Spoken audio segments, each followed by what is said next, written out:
Hello! I know it's been like a week and a half since I've done a haunt build video, but I have been working on some stuff and I am about to go over to the haunt location and do some more work tonight. First I wanted to show you a few things here. One being I got a prize in the mail from Haunt Guy 311 for winning his 50 subscriber contest. I won a little Froggy's Fog lanyard. He sent me a little note, and I might be also getting a shirt in the future. So thank you very much, Haunt Guy 311. I went by the spirit store that's closest to my house, not thinking that they were going to be open because I had spoke with one of the other spirit stores in my area over the phone a few days ago, and they made it seem like that the closer location to me wasn't going to be open for maybe like another week. So I was just swinging by to see if they happened to be a sign on the door that says opening, next Saturday or some shit. Well, they actually happened to be open. They weren't fully set up. They were, I don't know, maybe 70% set up or so.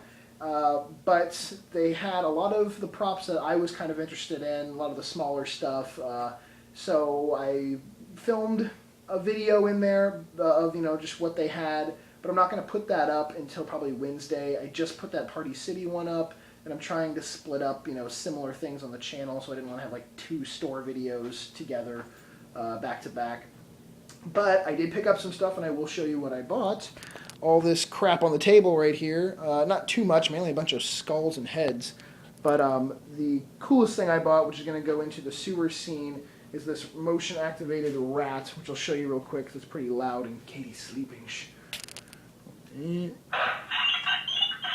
His little ass twitches, and he leans forward. It looks like he's farting. But he is going to go, like I said, in the sewer scene, and I have this little creepy dude with two little knives that he rises up and laughs, and I've mentioned before in an older video. But he'll be perfect because I'll put him right in front of where that guy rises up, and shit, there's his victim rat that he stabbed. I also got some of these vinyl skulls with the hinged jaws. I have a bunch I bought last year, and they're very realistic. I really like them, and actually this year they're even a little bit better because the jaws are a little bit more lined up. They were a little crooked on some of them last year. So I got two of those.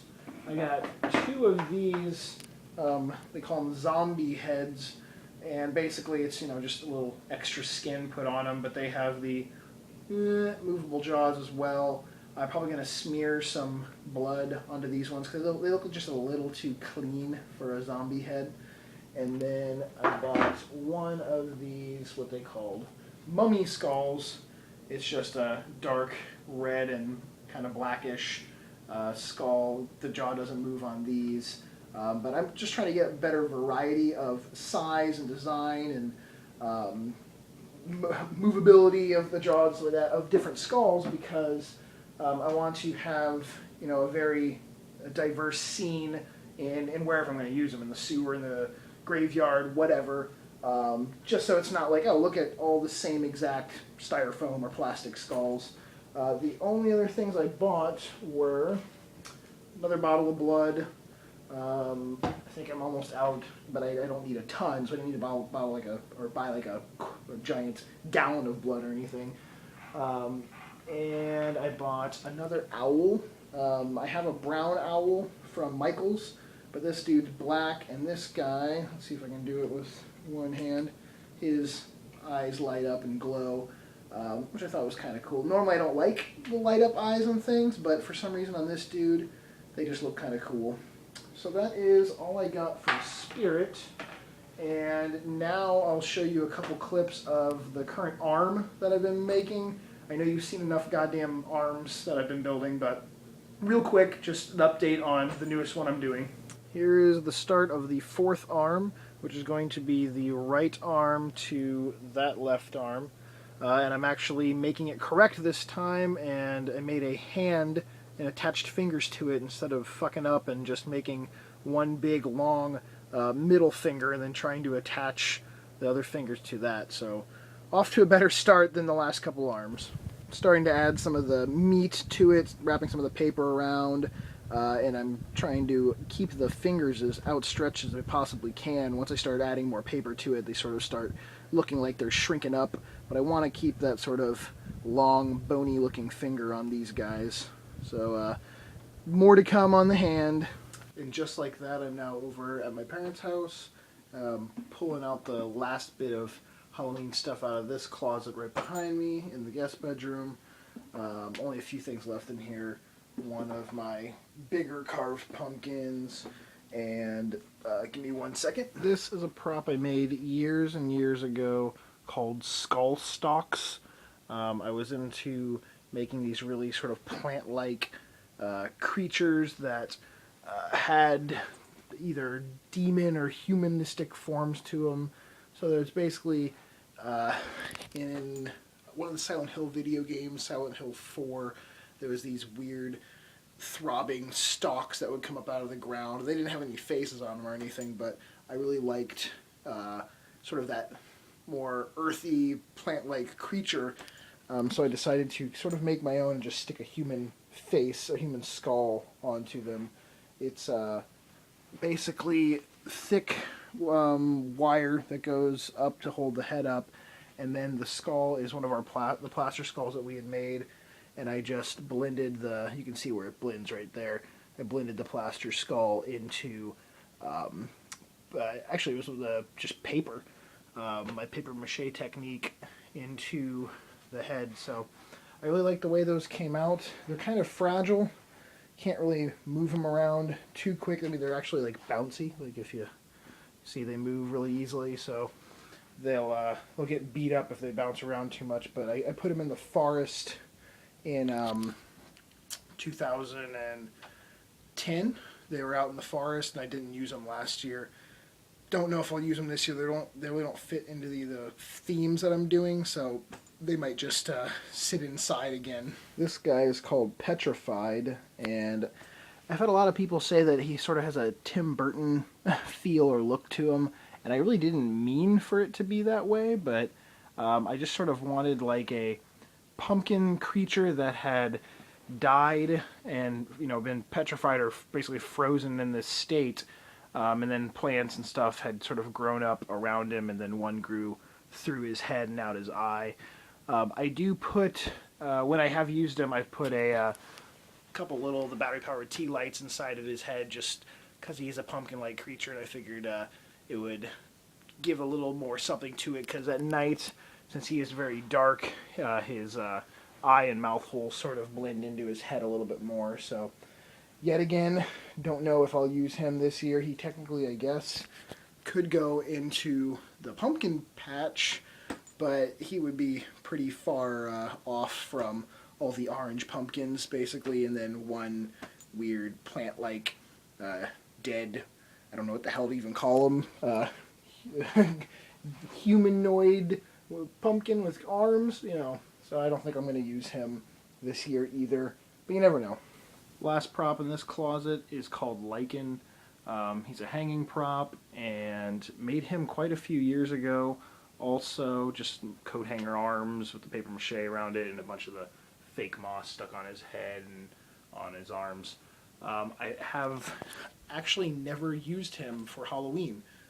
He was made for sale, for the company, and then just sort of stayed in storage, I guess, ever since then, and I never really had a place for him until 2010. I was going to put him in the forest scene, which would have worked perfectly, obviously, but I just forgot him.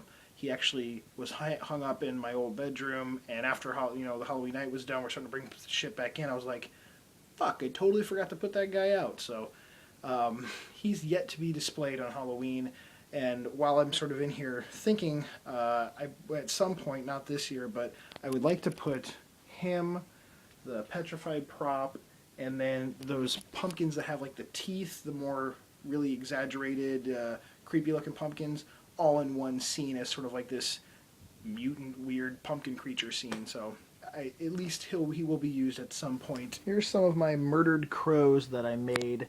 I took pieces of styrofoam and carved them out, and crushed some of the crows' bodies and shoved them in, chopped off some of their heads, and some of them I didn't really do much to. I just kind of broke their wings back a little more, and they get wrapped in barbed wire and hung from the rebar. Now, funny little thing is, I saw on Spirit's website this year a crow that looks basically very similar to this one. This is like a model that they normally have sitting up like this. The wings are a little bit more opened on them, like they're just taking off or something. But they have it hanging like this, and they have some barbed wire basically wrapped around the feet, and its feathers are a little ruffled, but they call it like a dead crow. I've been hanging crows from barbed wire for 4 years now or so, and in that whole rebar scene that I do with the pumpkins and the scarecrow, I've been growing that over the last, like I said, 4 years. Actually, I started 5 years ago, but it didn't have the barbed wire hanging from the rebar. But anyway, I saw on Spirit's website that they had that crow, and it was sort of like one of those moments where it's like, hey, I did that. I had that idea quite a few years ago, and I had worked for Spirit for 5 years, and I had sent in ideas from my haunt to some of the higher up people because I was trying to get higher positions in the company and showing that I ran a haunt and I decorated and I could build props and stuff, and I don't have proof, or you never know. Did they really steal my idea, or they use my idea for, one of my scenes? But I had never seen anyone beforehand or since wrap barbed wire around a crow. I mean, those two, let alone, don't really go together. Let alone like calling it like a dead crow and hanging it upside down. Just sort of seemed coincidental. But anyway, I thought it was kind of cool that maybe they actually did take one of my ideas that I had, sent in or showed a video of many years ago. Look at this, guys. This is now fully 100% Halloween Central in here. There's just one little pathway to come into the room. You had a little clear spot on the bed, sort of, but every little bit of free counter space or anything in here is totally taken up. And we're not even done with one full room yet. So this is the time of year where it starts getting to be like, I really need to start putting the stuff out in the living room, like out there somewhere. But it's still just a little bit early to do that. I gotta wait till like the first week of October before I can technically get away with doing that. Alright, I think the last thing I'm pulling out tonight is just some of my bigger strobe lights that were in the top of this closet. But I gotta get this video put together and uploaded because it's going on 2:30 in the morning now. So I will talk to you guys later through the fabulous YouTubes, and I promise more haunt build stuff will be coming a little bit quicker now, obviously. I have to glow up some skeletons. I have some glow paint that I'm going to put on, a couple of them for the sewer scene. I might start just bloodying up some other things, so do it earlier so the blood will dry and not be sticky or anything like that. So anyway, I'll talk to you guys later. Peace.